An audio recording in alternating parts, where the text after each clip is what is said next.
रीट्स क्या होते हैं, कैसे काम करते हैं, आप इसमें किस तरह से पैसा इन्वेस्ट कर सकते हैं, ये रियल एस्टेट का किस तरीके से एक अल्टरनेटिव है और इसमें किस तरह की अर्निंग आपको मिल सकती है, ये सारी चीज़ें हम इस वीडियो में देखेंगे। तो सबसे पहले हम समझते हैं कि रीट्स होता क्या है। REIT यानी रियल एस्टेट इन्वेस्टमेंट ट्रस्ट।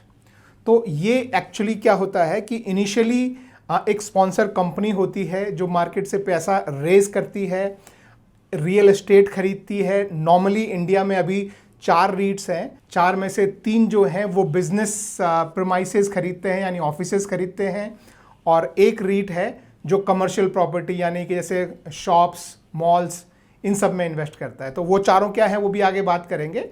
तो ये इस तरह से जो है ये प्रॉपर्टीज खरीदते हैं, उसको रेंट पे देते हैं, और एक लेवल के बाद जब रेंट वगैरह की अर्निंग शुरू हो जाती हैं तब ये मार्केट में आके, शेयर मार्केट में आके अपना IPO लेके आते हैं, और फिर उसके बाद जो है वो हमारे जैसे इन्वेस्टर इसमें पैसा इन्वेस्ट कर सकते हैं।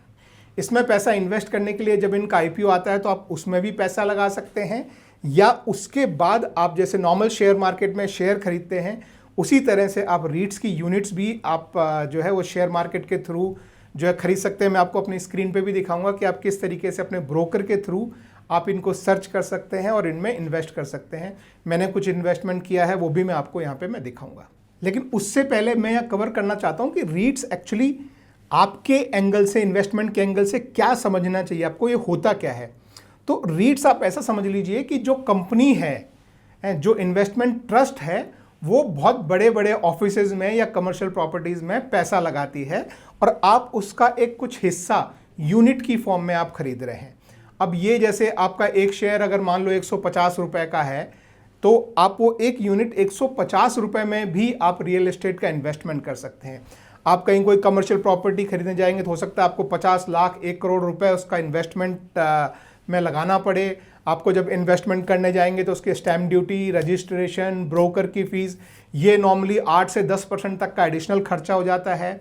फिर जब आप उसको बेचने जाएंगे तो भी आपको पहले जो है बायर ढूंढना पड़ेगा, मुश्किल से बायर मिलता है, फिर सारे खर्चे, फिर एजेंट की फीस। यहाँ पे जो है वो आप एक बहुत छोटे अमाउंट से, जैसे मैंने बताया 150-200 रुपये से आप इन्वेस्टमेंट शुरू कर सकते हैं। आप चाहें तो 200 रुपये लगाएं, चाहे 2000 लगाएं, चाहे 2 लाख लगाएं, चाहे 2 करोड़ लगाएं। जैसे आप शेयर मार्केट में पैसा लगाते हैं वैसे आप रीट्स में पैसा लगाएंगे। रीट्स की अच्छी बात क्या है कि सारे रीट्स जो हैं वो सेबी द्वारा कंट्रोल किए जाते हैं, रेगुलेट किए जाते हैं, और जब रीट फॉर्म होता है और उसमें इन्वेस्टमेंट इनवाइट होते हैं तो उनकी एक बेसिक कंडीशन होती है कि जहाँ पे भी जिन बिजनेस पार्क्स में, कमर्शियल प्रॉपर्टीज़ में जहाँ पैसा लगाया गया हो, उनमें से 80% या 80% जो है वो रेंट पर चढ़े होने चाहिए। तो इफेक्टिवली क्या है कि जैसे ही आप पैसा लगाएंगे तो वो कंपनी की अर्निंग जो है वो शुरू हो जाएगी। तो आपको अर्निंग जो है वो आपको जो है क्वार्टरली या हाफ ईयरली आपको अर्निंग्स उसकी मिलती रहती हैं। सेबी का एक और रूल है कि रीट्स पूरे जो क्वार्टर में या हाफ ईयरली या ईयरली जितना पैसा कमाता है उसका 90% पैसा जो है वो उनको पास ऑन करना पड़ता है यूनिट होल्डर्स को।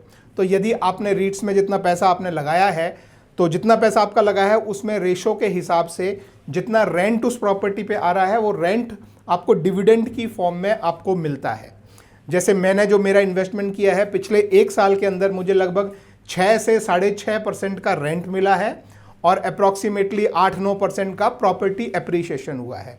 तो यहाँ पे क्या है, आपका पैसा एक तरह से रियल एस्टेट में ही लगा है। जिस तरीके से आपकी प्रॉपर्टी का प्राइस ऊपर जाता है उसी तरह से ये रीट्स का जो शेयर प्राइस है वो ऊपर बढ़ता है। और इंडिया में चारों रीट्स जो हैं वो हर क्वार्टर हमको जो है डिविडेंड की फॉर्म में कुछ पैसा जो है वो रिटर्न करते हैं, और ये पैसा हमको जो आता है ये 4 अलग अलग हेड में आता है। एक इंटरेस्ट हेड होता है, एक डिविडेंड हेड होता है, एक प्रिंसिपल रीपेमेंट होता है, और एक SPV का जो है वो रिटर्न होता है। तो ये 4 हेड में पैसा रिटर्न आता है। तो उसमें से एक हेड जो है, जो कि इंटरेस्ट हेड होता है, उस पर आपको टैक्स देना पड़ता है। बाकी सारे हेड्स जो हैं वो आपके हाथ में टैक्स फ्री होते हैं। तो ये काफ़ी टैक्स इफेक्टिव तरीका भी है इन्वेस्टमेंट का। जैसे आपको, अगर आप मेरी स्क्रीन पे आए तो यहाँ मैं आपको दिखाऊं, देखिए। तो ये मैंने 1 साल में ये रीट्स हैं, देखिए। एक्चुअली अगर आप ये देखें तो ये धन का प्लेटफॉर्म है।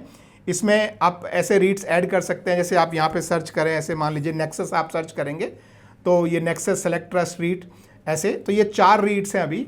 एक है एम्बेसी ऑफिस पार्क्स, दूसरा है ब्रूकफील्ड इंडिया, तीसरा है माइंडस्पेस बिजनेस, चौथा है नेक्सस सेलेक्ट ट्रस्ट। ये नेक्सस सेलेक्ट ट्रस्ट जो रीट है ये कमर्शियल प्रॉपर्टी में जो है इन्वेस्ट करता है, जैसे कि मॉल्स वगैरह, जैसे कई मॉल्स ये ओन करता है।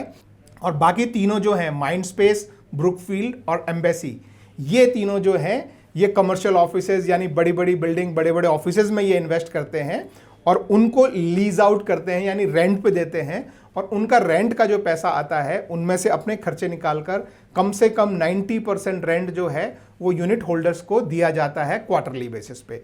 तो वो कितना रेंट देखो ये जो है ये हमको मिलता है। तो एक साल में आप ये देख सकते हैं, यहाँ पे देखिए मैंने इसमें इन्वेस्ट किया हुआ है। अगर आप यहाँ देखें तो ये पोर्टफोलियो में अगर आप देखें तो मेरे पोर्टफोलियो में ब्रुकफील्ड, एम्बेसी और नेक्सस जो है इनमें मैंने थोड़ा थोड़ा पैसा लगाया हुआ है। तो ये पैसा लगाया था और अभी इसमें देखें तो यहाँ पे मुझे जो है ये हर क्वार्टर के हिसाब से पिछले एक साल में 6.16 यानी 6% से थोड़ा ज़्यादा जो है वो एक तरह से रेंटल इनकम हुई है जो क्वार्टरली बेसिस पे जो है मिलती है।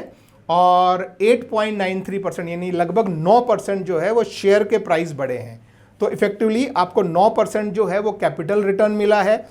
और वो जब आप बेचेंगे अपने शेयर तब, अदरवाइज आप इनको होल्ड कर सकते हैं जितना लंबा आप होल्ड करें।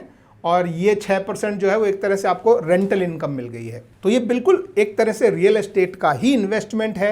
आपका पैसा रियल एस्टेट में ही लगाया जा रहा है, उस पर जो रेंट मिल रहा है वो आपको हर क्वार्टर में, हर महीने की बजाय हर क्वार्टर यानी हर 3 महीने में आपको जो है वो मिल जाता है। और लगभग 6% के आसपास, 6 से 7% मोटा मोटा जो है वो ये रेंज आप मार सकते हैं। ये मेरा 7% इसलिए नहीं है क्योंकि आप यहाँ देखें तो इस क्वार्टर में सिर्फ 2 में ही इन्वेस्टमेंट था और इन्वेस्टमेंट मैंने बीच बीच में किए हैं। अगर आप डेट देखेंगे तो ये एक साथ इन्वेस्टमेंट नहीं किया है। तो अगर आप एक साथ इन्वेस्टमेंट करेंगे तो मोटा मोटा मेरा मानना है कि आपको 7% के आसपास रेंटल रिटर्न मिल जाएगा। ये जो कैपिटल गेन्स जो हैं वो अलग अलग हो सकते हैं डिपेंडिंग ऑन मार्केट कैसा चल रहा है, रियल एस्टेट के भाव बढ़ रहे हैं या नहीं बढ़ रहे हैं, गिर रहे हैं, उसके हिसाब से। पर जो पिछले एक साल का रिटर्न जो है वो लगभग 9% के आसपास मुझे रिटर्न मिला है। और इन्वेस्टमेंट करने के लिए जैसे मैंने आपको बताया, इनमें से आप जैसे जिसमें भी बाय करना चाहें, जैसे मान लीजिए आप अभी ये नेक्सस में बाय करना चाहते हैं तो आप यहाँ पे एक का भाव अभी आज की डेट में जब मैं वीडियो बना रहा हूँ तो 128 रुपये 83 पैसे है। तो आप जितना भी पैसा आप लगाना चाहें, 1 यूनिट खरीदेंगे तो इतने का आएगा, अगर आप 100 यूनिट खरीदेंगे तो 12,883 रुपये का हो जाएगा। तो इस तरीके से आप जो है वो खरीद के अपने पास रख सकते हैं। इसके बेनिफिट्स जो सबसे ज़्यादा जो बेनिफिट हैं 2 मेरे लिए हिसाब से बहुत इंपॉर्टेंट है। पहला है लिक्विडिटी। लिक्विडिटी का मतलब होता है कि आप इसे कभी भी बेच सकते हैं। मेरे अभी इस समय इच्छा करी, मैं इमीडिएटली बेचूंगा, कल मुझे इसका पैसा मेरे अकाउंट में आ जाएगा। मतलब इतना क्विकली मैं बेच सकता हूँ। अगर आपकी रियल एस्टेट में कोई प्रॉपर्टी है, आपको सोचना पड़ेगा, महीना भर आपको जो है लोगों को बताना पड़ेगा, एजेंट को हायर करना पड़ेगा और फिर आप शायद उसे बेच पाएँ। और जब बेचने जाएंगे तो आपको स्टैम्प ड्यूटी, रजिस्ट्रेशन, एजेंट फी 9-10% का आपको एक्सपेंस जो है उसमें भी आ सकता है। सेम चीज़ जब आप खरीदने जाएंगे तो भी आपको एक्सपेंसेस जो है ऐड होते हैं। तो यहाँ पे इसमें जो है जैसे शेयर में ट्रेडिंग होती है, आपको सिर्फ एसटीटी वगैरह और छोटे छोटे से चार्जेस होते हैं जो कि नॉर्मली 0.1% के आसपास मोटा मोटा बैठता है। तो उतने से एक्सपेंसेस में आप जो है, और छोटे अमाउंट से, यहाँ आपको लाखों या करोड़ों रुपए लगाने की जरूरत नहीं है। आप 200, 300, 500, 1000 रुपए से भी अपना रियल एस्टेट का इन्वेस्टमेंट शुरू कर सकते हैं। तो ये था दोस्तों, आपको एक सिंपल सा कॉन्सेप्ट की रीट्स क्या होते हैं और आप इनमें किस तरीके से पैसा लगा सकते हैं, किस तरह का रिटर्न आप इससे पा सकते हैं। आई होप वीडियो हेल्पफुल रहा हो तो थम्स अप दीजिएगा और मेरे चैनल को सब्सक्राइब कीजिए। Thank you, bye bye.